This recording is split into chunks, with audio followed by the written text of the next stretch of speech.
What's up guys, welcome back to Spare Change.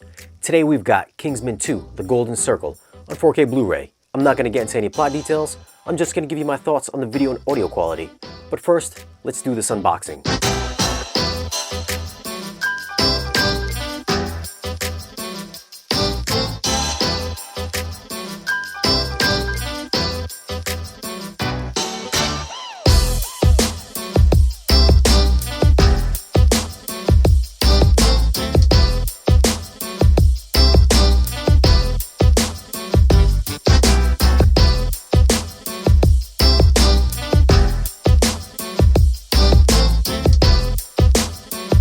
Now for some tech specs. The movie was shot in 2.8K. It's got a 2K DI.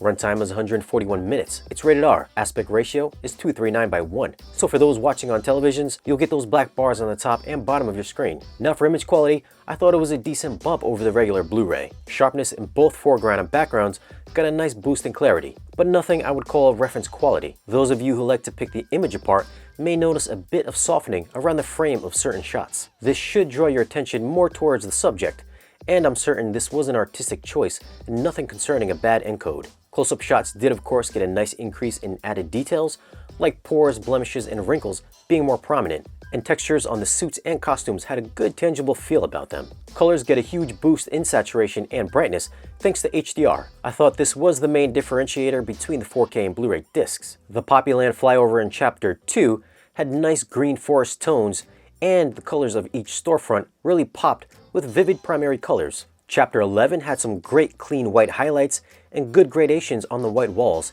as did the white mountains along with the snowy backdrop in Chapter 20. Those scenes will really show off if you're crushing any whites. The reverse can be said about Chapter 7 that takes place at night in the remains of Eggy's apartment. Shadow details in the wreckage were well rendered, and bricks, wood, and other objects stood defined against the dark backdrop. Skin tones were more natural, and spectral highlights really stood apart from the regular Blu-ray. I think we're going to Kentucky. Fried chicken. I love fried chicken. Audio is done in Dolby Atmos, and I found it to be decent, with some directional cues up top, like Chapter 14's butterflies that can be heard fluttering above your head, or the back-to-front missile attack in Chapter 6. I was a bit disappointed in the bass department, as I thought it was lacking even during heavy action sequences. Soundstage was spacious with good ambient effects, and dialogue was always intelligible. So for audio, I'm gonna go with a 6.5.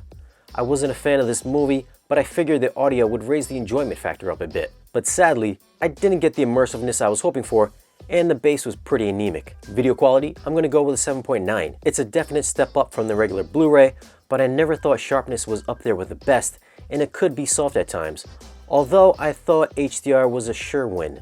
Now if you're interested in picking up this movie, I left a link in the description down below. It does help out the channel if you use those links, which helps us bring you these kind of reviews. Follow us on social media, and if you're not a subscriber, go ahead and hit that subscribe button. And we'll see you guys again in the next video.